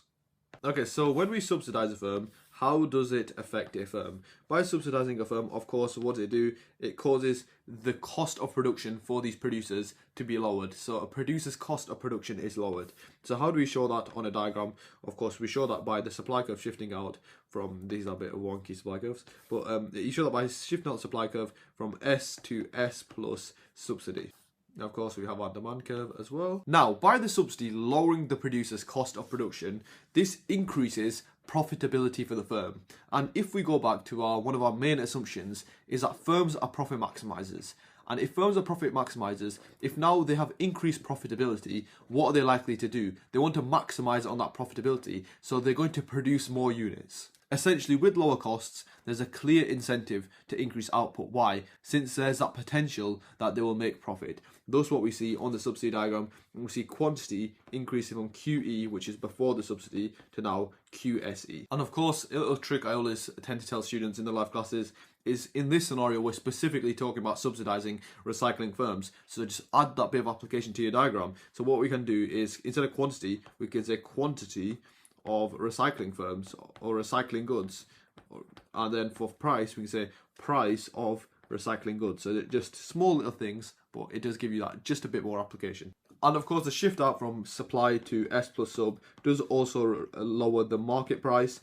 But the main thing is the quantity has increased from QE to QSE, which, what does that actually mean in terms of the question? It means there's more goods being recycled. If there's more electronics goods being recycled, it of course means less wastage, which does solve the problem in the question, and it is a type of government intervention which will help reduce the electronic waste. Now that is a decent chain of analysis, but of course you can add a bit more depth, make this paragraph a bit more A-star-ish paragraph by adding your content knowledge, and you should know how to do this, on consumer and producer surplus. So before and after the subsidy, how does the consumer and producer surplus change respectively? So first thing I'm going to do is just label up all the points on the diagram which help me use it. So A, B, P, E. What does that triangle tell us? A, B, P, E. We'll come to it later. Then this second triangle, which is P, E, B, and I'm going to label that C. So that second triangle, P, E, B, C. And what does that represent? And then our last triangle, which is P1DE, what does that represent? And now let's go through all of these.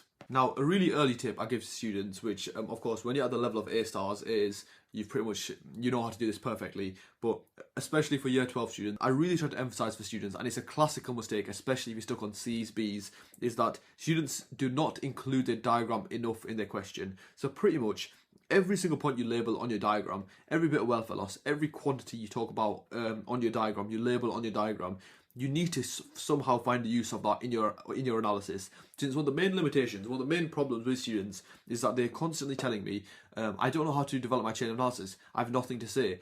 It's because you don't have good diagram technique, you don't know how to incorporate that diagram, and it's all to do with, again, depth of understanding. If you fully understand and can fully grasp the content knowledge behind the diagram, if you understand what it means, you will then be confident to use it in your chain of analysis. But yeah, what I would do here is just comment on the consumer surplus before and after, and then producer surplus before and after the subsidy, and you can use that to really incorporate into your chain of analysis, talking about the positive effects of the subsidy and how, again, you can link that to the electronics industry and how it encourages recycling, etc. But yeah, let's get started with consumer surplus before. Before that, how do you define consumer surplus? It's the difference between what consumers are willing to pay and what they actually pay. So the consumer surplus before, of course, how do you find it out before? So we're looking at our normal supply curve and then our normal demand curve, and it would just be this above the equilibrium, the triangle above the equilibrium. Therefore, it would be A, B, and PE. And the way I've got that is A, B, and PE. So now we've got the consumer surplus before the subsidy. Now let's find out the consumer surplus after. So the consumer surplus after the subsidy. Now how would I find that? Again, this is my S plus subsidy curve, and this is my demand curve. So now let's try find where we are, where the consumer surplus is now after the subsidy. So again, same thing, it's above the equilibrium point. So this triangle now, this triangle of A, D, P1 is now the triangle after. So this is how the consumer surplus changes after the subsidy. So A, D, P1. Okay, so that's the consumer surplus done. Of course, what can you say with regards to that in your chain of analysis? Literally say, you can talk about how for consumers who want to recycle, by saying a subsidy, of course, the lower price and the increased quantity will increase consumer surplus. Then thus you can say they're more likely, they have more incentive to recycle, of course, which addresses the question how to reduce wastage. Now let's do the same for producer surplus. So let's see producer surplus before the subsidy. So of course before the subsidy it's just a normal supply curve, and then we have our demand curve, and then what do we do from there? We go to the equilibrium and we go below the equilibrium. It's a triangle below the equilibrium, and what does that show? That shows B, PE, and then which point does that show? C. So BE, C is now the producer surplus before. Now let's find out the producer surplus after the subsidy. So again, we go to the S plus subsidy curve, and we go to the demand curve. We find the equilibrium there, which is there, and now let's find the triangle again below the equilibrium. So it's this triangle here. Now where these points relate? So P1 DE. So P1 DE is producer surplus after the subsidy. And that's just a little addition to the end of the chain analysis. This, if you've practiced this diagram, if you know how to manipulate it, I've had students say they can do this in literally a minute and a half, since it's very easy. And the amount of marks you'll get for this by using these, I would literally use exact every single one of these points. Don't just say consumer surplus increase, producer surplus increase. Say where it's increased from. It's increased from A, B, P, E. And what does that show your examiner? It shows your examiner you're a top level student. Since you've managed to label this on the diagram, then you've managed to incorporate it into your chain of analysis, and you've done it. And there's 4 different points here to incorporate. So definitely, when the examiner sees this, he sees you're a top level student, which is exactly what you're trying to get at. But yeah, that is how I developed the chain of analysis for that second paragraph. Let's move on to the evaluation. I'm not going to go too much into depth with subsidy evaluation, since we've gone through before, and it is quite simple. Just like we used for the last paragraph, you can of course talk about the size of the subsidy. The government does not have perfect information, and therefore they may, as we can see on the diagram, they may subsidise too few or too less units. For example, the subsidy might be here. Thus, so why is this government failure? They've intervened in the market. They've provided a subsidy. However, the subsidy has not had any significant effect on the market, since the quantity of recycled goods will only increase very small amount. Thus, you can say that is government failure. Why? They've intervened in the market and not massively improved the allocation of resources. Also, one of the big assumptions with the subsidy is that firms are profit maximizers, and that firm will shift. They will increase supply. Whereas some firms, you can just subsidize them, and they will just internalize that subsidy. They may just take it as increased shareholder profits. There's no guarantee that firms will actually shift out the supply curve, start producing more when you subsidize them. So it depends. So the way I'd word that evaluation point, it depends how a firm responds to a subsidy, as they may not actually increase supply, shift out the supply curve. Thus meaning, again, it's not the intended intention of the government, as of course they want these firms to increase quantity to receive these positive effects. So again, you can relate it to government failure. And there's many more you can talk about subsidies. You can talk about long run versus short run. Is it sustainable for the government to continually subsidise these firms? In the long run, if you continually subsidise firms, they may become reliant on the subsidy. They may become inefficient. You can talk about X inefficiency, where as they're being subsidised, the cost spiral, costs go out of control, and again, inefficiency. So there's lots of different evaluation points here. But yeah, we've gone quite into depth with that 50-mark question. I hope that's helped. And yeah, let's move on to section C. 2024, paper 1, section C. Let's have a look at these 25-mark questions. Let's get started with question 7. Of course, 25 marks here. So evaluate the microeconomic effects. Now this is something you need to pick up on. Effects questions are different to other types of questions. I have a full video detailing that. But to evaluate the microeconomic effects of increasing energy bills on the hotel industry of your choice. Now, like I always emphasize in Edexcel, especially, the real world application is absolutely key. And this question is asking you a very specific area of the spec as well. An industry of your choice, and it's referring to hotel industry, it's referring to rising energy bills. And this paper's in 2024, so it's last year as of the time I'm recording this. I'm recording this in 2025. And we had students who came to the live classes, and since we'd gone through an example which is pretty much perfect for this. The example I literally remember going through was ice cold warehouses, where due to the energy bill rise, due to the Russia-Ukraine war, we saw the ice cold warehouses bills double. So it went in 2022 from 520 million to then 1.1 billion in 2022 again, due to the rising energy crisis and the rising energy bills. So for this question, I'm not going to pick the hotel industry. I will still use the bits of application with which we are given in this stimulus. So it talks about how the hotel in Scarborough, the energy bills have risen ×4, and a really good bit of knowledge at the end. It says that small businesses do not have the management teams to negotiate better deals. So of course that has a really good link to the second question actually, which is about contestability, which is that barriers to entry where small firms will not survive and the large incumbent firms will survive. Therefore you can talk about maybe these rising energy bills, these energy crisis could lead to a lack of competition in the market where the large firms just survive, the firms with monopoly power survive, and the normal smaller businesses do not survive or cannot survive. Let's move on to actually answering the question. Like I said, the industry of my choice is going to be cold storage units. Very good example and very related to this question due to the rising energy bills. So now it's asking for microeconomic effects of the rising energy bills. So the first thing we need to quantify is rising energy bills. So what type of cost is this? Of course, rising energy bills, I would say, is a variable cost. Since the more energy you use, the higher your cost for energy bills will be, which aligns with the definition of variable cost, which is cost varies per output. So we've clarified it's a variable cost. So we've therefore now established that the variable costs for firms are now rising. Now, if you think about diagrams, how do we show the variable cost for firms rising? Of course, we can show that on a cost revenue diagram, or as a lot of you may know, a monopoly diagram. And which two curves shift upwards? Of course, that would be your MC and your AC curves are shifting upwards when variable costs increase. And that is going to be a very important diagram for your chain of analysis, so let's get that drawn out. So of course we have D equals AR and MR twice as steep, and then we have our AC curve, and then we have our MC curve. What is the rule with MC? MC of course intersects AC at its lowest point, and now let's draw on the profit maximization point. So where MC equals MR, then we go up from there until we hit our AR curve, go left from there. This now gives us P max, which is our price, and go down from there, which gives us Q max. Now let's just label up the box supernova profit. So what do? We go up from Q max until we hit AC, and now that is our box of supernova profit. And of course, like the question states, the rising energy bills, which of course in 2022 were due to the Russia-Ukraine war, which is again a bit of application you can use. Like I mentioned, for cold storage units, cost doubled from 560 million in 2022 to still in 2022 1.2 billion in 2022 worth of costs. So it shows the extent of the impact of these rising energy costs, since of course if you think about the nature of course storage units, they need to be on 24 hours, they're heavily relying on energy. The increase in variable costs would cause the MC and AC to shift up like this. So of course AC shifts up and MC shifts up, labeling that AC1 and MC1. Therefore, what do we do now? We need to find the new box of supernova profit.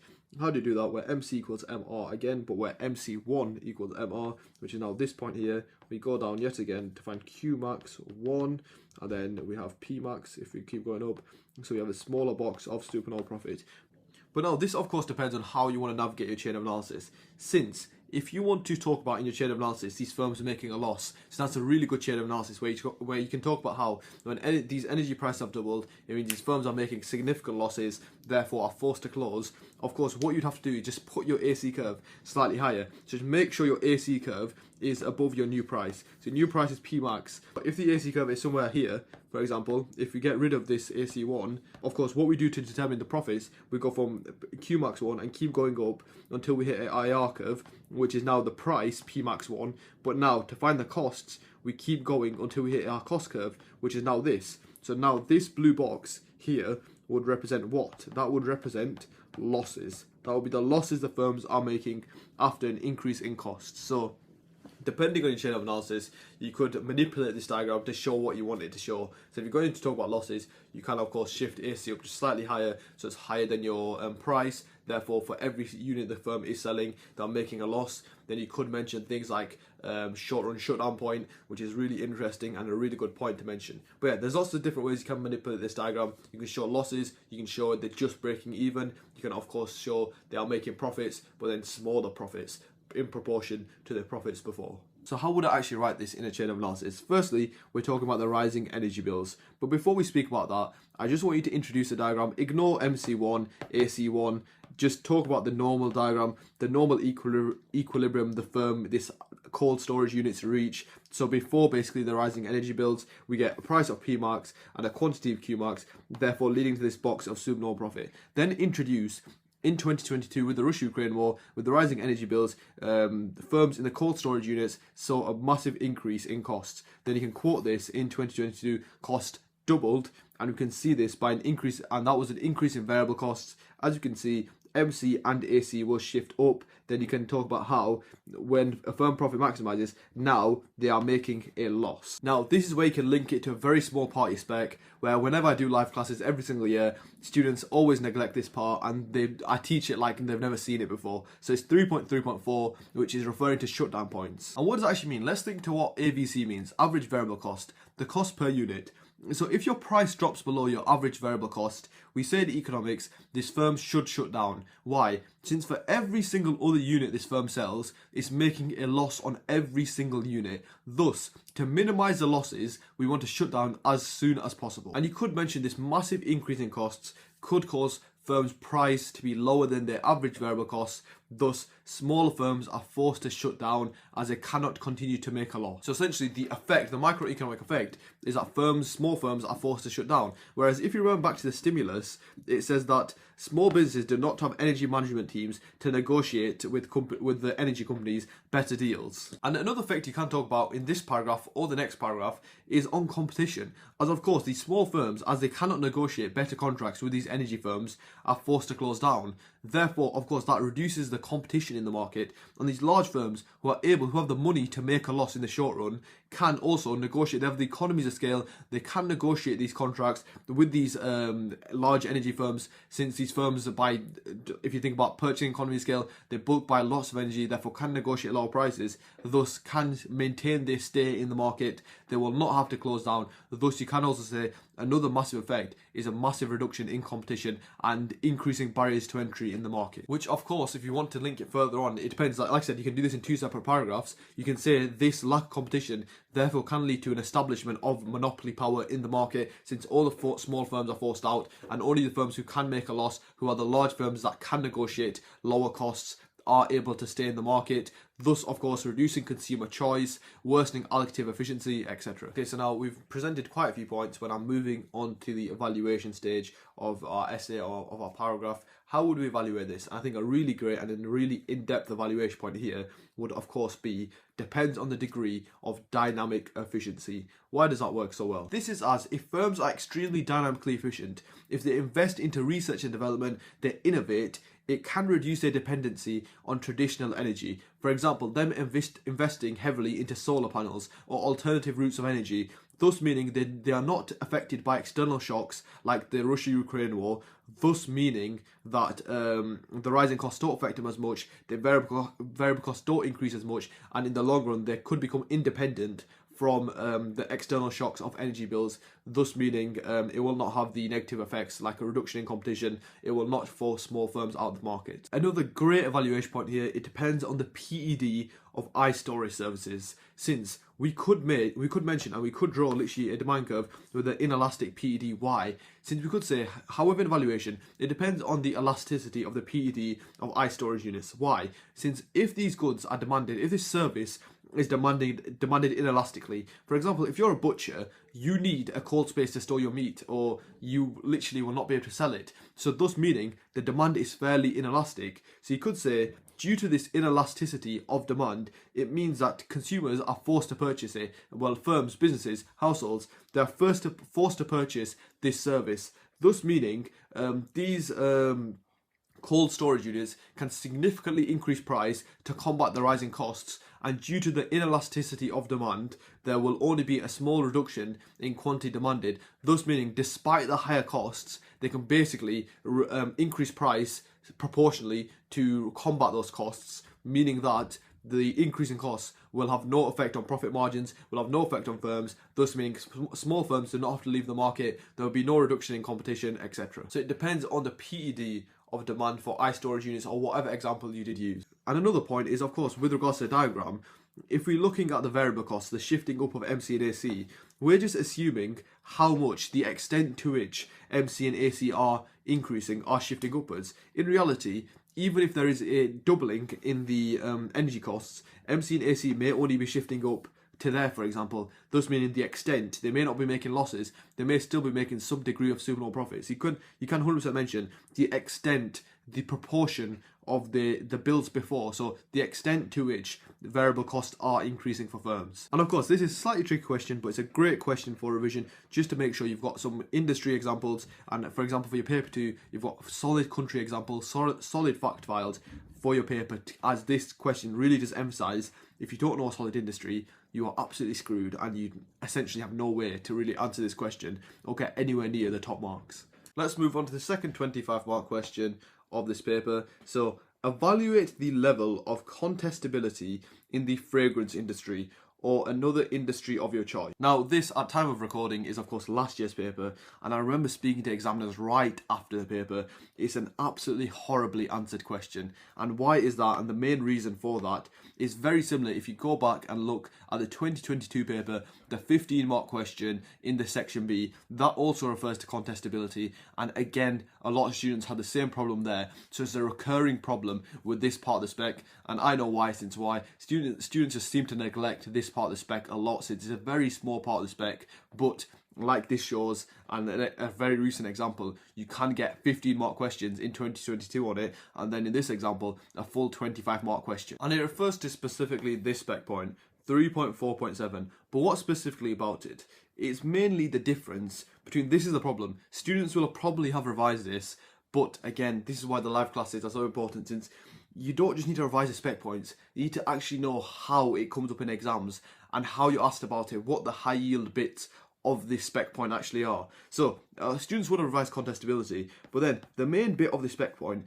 is knowing the difference between contestability and competition. And like I said, in this question and last time it came up, 2022 question 6E, that was the main problem. Now, if you haven't revised these, they sound very similar, and you can unfortunately fall into talking more about competition rather than contestability. So what is the difference between these two? Competition is simply the number of firms actively competing in the market. The number of firms. And we learn different examples of this. For example, in perfectly competitive markets, there's lots of firms competing in a market. In an oligopolistic market, there's about 5 to 10 firms usually competing in an oligopolistic market structure. In a pure monopoly, there's no firms competing, since the definition of a pure monopoly is one firm with 100% market share. But then you have a more realistic example, as a pure monopoly is slightly more theoretical now, which is a legal monopoly, which is a firm with over 25% market share. And what are some good examples of that? Tesco currently has a 28% market share, which shows there'd be a few firms competing in that market structure. And who is that? And a really good example of that competition is the supermarkets industry. Of course, we have the big firms like Tesco, Morrison, Sainsbury's, Asda, Lidl, Aldi, etc. So that's an example of competition. But then what is contestability? Contestability is simply the threat for new firms entering the market. For example, if a market structure has low contestability, this would suggest things like high barriers to entry. Why? Since it's hard to enter that industry, there's low levels of contestability. A great example of that would be airlines, for example. Massive sunk costs, as it takes lots to set up an airline industry. For example, planes are very expensive, requires heavy financial backing, lots of brand loyalty in that market. So somewhere like airlines would be a great example of low contestability. On the opposite side of the spectrum, we have a highly contestable market. This would suggest low barriers to entry, low sunk costs, no economies of scale, things like that. And a great example of that, which I'm sure a lot of you will relate to, is like dropshipping. Dropshipping, there's no real startup cost, there's no sunk cost, we would say. Therefore, it's very easy to get into dropshipping. It's very cheap for new entrants to enter the market, thus a highly contestable market. And the reason why people get confused between these two terms, contestability and competition, is yes, they are very similar, but you need to remember their distinct differences. And of course, whenever we talk about entry, so we talk about barriers to entry, also if it's a highly contestable market, it means the barriers to entry are quite low, and also the barriers to exit are quite low as well. So they both work hand in hand. The main problem I saw with students' responses on this contestability question is students forget that if a market has low contestability, it does not matter if there's 100 firms competing in the market.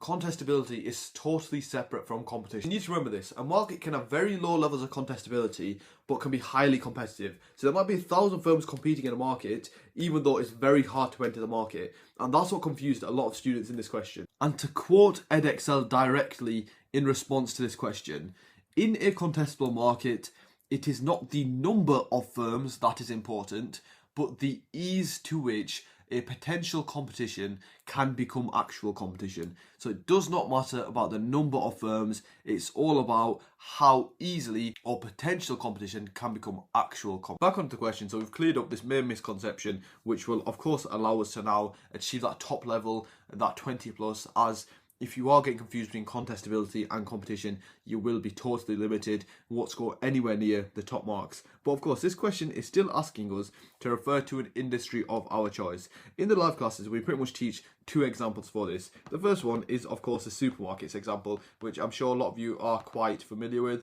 Now, for this question, this isn't the example we're going to use, but let's quickly and briefly go through it, since a lot of students will use this example. And by the way, the examples I give, you can use any other example from any other industry. I would just suggest if you're going to use any other example, make sure you're ticking the right points. You're hitting the marking points, essentially. This isn't the example I'm going to use for this question, but let's see how supermarkets show a low level of contestability. First and foremost, it's all to do with the sunk costs. So of course, the supermarket industry has a very high sunk cost. Why is that? To set up a supermarket, of course, you need things like warehouses, supply chains, like distribution centres, full mechanisms how to do it. And of course, what do we define sunk costs? If a firm leaves the market, these are costs that a firm cannot recover. And lots of those things I've just mentioned are costs that firms cannot recover if they left the market, thus suggesting very high sunk costs. Even the simplest things, you think about the supermarkets, like the massive Asda supermarkets, the massive Sainsbury's supermarkets, it's not just the physical place itself, it's the investment they put into that supermarket, all the shelves, all the meticulous bits of detail they have in those supermarkets. They would not be able to get those costs back if they left the market. Thus, supermarkets do have a very high level of sunk cost. And since sunk cost is definitely going to be one of your major paragraphs if you're talking about this, I want to go into even more detail and a few more examples. Things like even branding. If you go into one of these supermarkets, there's infinite amount of branding, like on literally every single packaging, on every single turn you take, there's some sort of Asda branding. So of course, that is a pure definition of a sunk cost. Why? Since they can't sell that to the next person that's going to buy this warehouse, since that is completely for themselves, and if they left the market, they cannot recover that cost. And of course, a classic one, advertising. To build that brand image, firms, especially on Christmas time, they spend lots on advertising, and if that firm disappears, of course, that is a complete waste of money. Another great and really specific one is employment. So of course, these supermarkets need workers, they need staff, and specifically staff training. A lot of students forget that staff training takes time. For example, it takes time for maybe someone supervising them, maybe a manager supervising them, maybe them learning from the company itself. It takes resources, it takes manpower, it takes hours. Therefore, it costs the company when they are training up staff. And of course, if the supermarket closes, all these hours they've invested into the staff, they of course cannot receive any return on that. And a really great example of this is Aldi. Aldi and Lidl are notorious for not taking on staff that they believe will leave within a year. As of course, it's a misallocation of resources. It's a waste of resources if they hire individuals who leave after a couple of months, once they've invested all that time, that money into training these individuals. Therefore, they stick with candidates who they usually a bit older, as they know they will need a stable, secure job. As for example, if you have a mortgage, you're much less likely to leave your job rather than just a school kid, maybe 16-year-old, who just needs a bit of cash on the side. And of course, this is not to do with this question, but of course, these examples, they can be applied to many different questions, and we can see these efficiency cuts that Lidl and Aldi, these discount supermarkets, are making, are representing in the market share. For example, Aldi and Lidl now make up just around 20% of the complete market share in the UK supermarket industry, and Aldi has taken over Morrison's in terms of market share, and Lidl is currently around 8%. It looks like it will take over Morrison's very soon. And with firms like Asda declining year on year and Tesco only growing like a modest 0.7%, you could see in the future, in the next 10 years, these discount supermarkets are really dominating the industry. Moving on to the second feature, which contributes to the low contestability in the supermarket industry, of course, it is economies of scale. Like I was saying, with these efficient supply chains, with these massive deals with these manufacturers, with the suppliers, and with them, of course, outputting millions per year, it does contribute to the economy of scale, and of course the internal economy of scale. They can really exploit them. As you can see on the diagram, they're able to run down their long run average cost.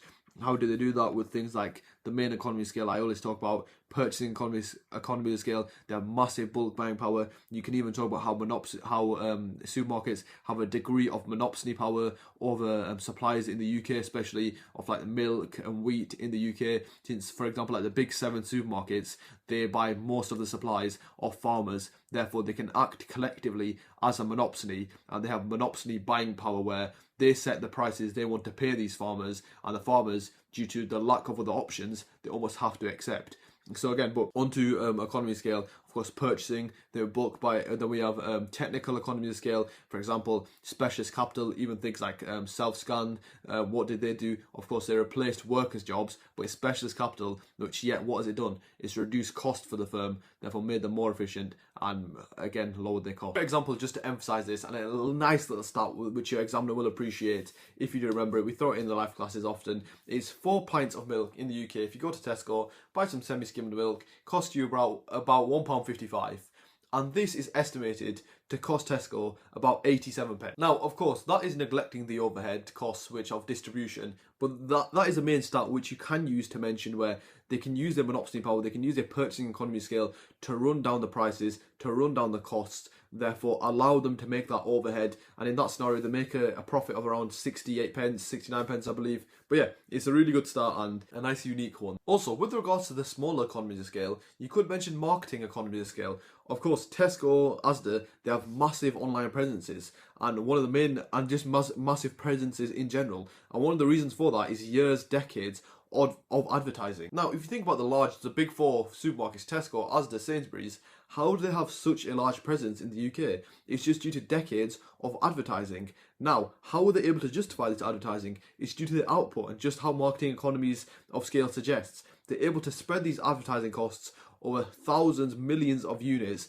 therefore reduce their overall average cost, therefore exploit their economies of scale. But now, moving on to the third and the last big one, has to be brand loyalty. And now, when you think about brand loyalty, only one supermarket should come to your mind, which is definitely the most popular and the supermarket that has executed it the best. Thus, you can see with the incredible market share for the UK supermarket industry is Tesco's Club Card. Tesco's introduction and execution of the Club Card is nothing but revolutionary. It changed the industry. Around 80% of UK households have a Tesco Club Card, and around 80% of Tesco sales come from their Club Card. So it really shows the magnitude and the extent to how effective this Club Card is. Since why is it so effective? Also, with regards to competition, since it keeps consumers coming back to Tesco and away from competitors. Why? Since they want to rack up those points for the Club Cards. So, for example, they see two of the same supermarkets on opposite sides of the street. Where they're going to go? Their brain is going to prompt them to go to Tesco, since they rack up points for future shops and maybe save money in the future. So it's absolute perfect execution and great delivery by Tesco. Now, I did mention I was going to briefly go through this example, but that's not what happened. I went through it in quite a lot of detail, so I'm just going to stick with this example for this question. The second example I was going to go through was the online streaming industry. And for those of you who have done your past papers and preparing for that A-star, it will remind you a lot of that 2023 paper, where it was on Disney, Amazon Prime, all of those. So that's a really good example of, again, another market with low levels of contestability due to a lot of these same reasons. Obviously, high sunk costs, economies of scale, brand loyalty, etc. But if you want to do a bit of your own research, feel free and leave a comment and I can add a bit to it. Now, how would I go about doing this? Literally, I would use these as paragraphs. The only thing I would do, I would probably do 2 paragraphs and use brand loyalty as an addition to one of the paragraphs. So it depends where you want to mention it. If you want to mention, if you're going to focus on advertising as one of the sunk costs, 100%, you can add in brand loyalty to that, since they spend lots in advertising, and the reason for that is developing brand loyalty. Or you can mention it in economies of scale, where marketing economy of scale. Why is that? Since we want to develop the brand loyalty through marketing, through advertising, so it will become a familiar face in a household. Now, of course, all these points are suggesting that supermarkets have a low level of contestability. So how would we evaluate these points? And what are some really good evaluation points here? A great one, specifically to do with supermarkets, and especially if you live in the UK, one you will 100% know, is about brand loyalty. Is you can mention this statement that consumers are not actually brand loyal in the UK, and they are loyal to prices, they are loyal to the location. So consumers don't actually really care whether they're going to Asda, Sainsbury's, anything like that. Besides the Club Card points, besides all of that, the thing they care about is the prices. For example, the reason why a lot of consumers have started shopping at Aldi, Lidl, these discount superstores, is that they're cheaper, very simply. They're cheaper than the rest of them. Even though in economics we talk a lot about these advertising budgets, how consumers have developed brand loyalty, you can say in supermarket and with regards to the necessity of food, there is a very low level of brand loyalty. And like I said, consumers are only loyal to location and prices. And of course, for the second point, we're talking about contestability, we're talking about barriers to entry with economy of scale. brand loyalty. So of course we have to mention regulation. So of course another great evaluation point depends on the level of regulation within the supermarket industry. In the UK we have almost 2 regulatory bodies for supermarkets. GCA regulate the suppliers, so make sure the suppliers for supermarkets are being treated fairly. A great example of that is Amazon Fresh, of course, a kind of newish supermarket. They weren't paying their suppliers on time, therefore they did risk a 1% fine of total revenue. So that's a good example of GCA regulation. And of course the overarching regulatory body, just like we've learned, is a CMA for supermarkets. But of course you can mention, depends on the degree of regulation within the UK supermarket industry, as if the CMA flags and it realises the supermarket industry has a very low level of contestability and needs more contestability to make sure consumers aren't exploited to lower prices. If the CMA believes the level of contestability is too low and is affecting consumer welfare, for example, consumers are being exploited, they can, of course, encourage competition / lower the barriers to entry with things like reducing regulation, stopping anti-competitive practices like limit pricing, price wars, predatory pricing, things like that, essentially, where the CMA can encourage new firms to enter the market if they want to. But yeah, depends. Another second great evaluation point depends on the level of regulation. Another great evaluation point you could mention is it depends on the degree of small firms entering the market. As yes, we don't see many large supermarkets enter the market, but which of course suggests low levels of contestability. But we do see these small firms like local, ethically sourced shops. I'm sure you know a few of them, like maybe a lot of them are quite like vegan sourced things, but yeah, so these shops 100% are still entering the market, so it shows there is still a degree of contestability in the market. Yes, maybe not these massive incumbent supermarkets, but yeah, these small firms, which technically are still selling the same good, they're still selling food, are entering the market and are, even though very minimally, are still stealing a degree of market share. But yeah, that is pretty much all I'm going to say for this question. Like I say, remember the main points. First main thing is that past papers, do them all, since, like I said, doing all the past papers gives you such an advantage. As you can see here, this question is very similar to that June 2022 question, 15-mark question. So like I said, if you've done those, there's a massive probability that you do all the past papers, something similar comes up in your exam. It's almost a guarantee that something very similar will come up in your exam, which of course means you'll score so much better if you've done the question, looked at the mark scheme, had it marked, had feedback on it. But yeah, that is 2024 paper 1 done. I hope that has helped. I hope that has cleared up a few misconceptions. Any questions, do leave it down in the comments. Please do make sure, share with your friends, share with your classroom. If you have a Google Classroom, share the link in there, email it to your teachers. But yeah, nothing else. Also, if you would like any more help, we have a ton of resources on the economics website, youdoecon.com. It should be up and running by the time you're watching this video, and I hope this has helped.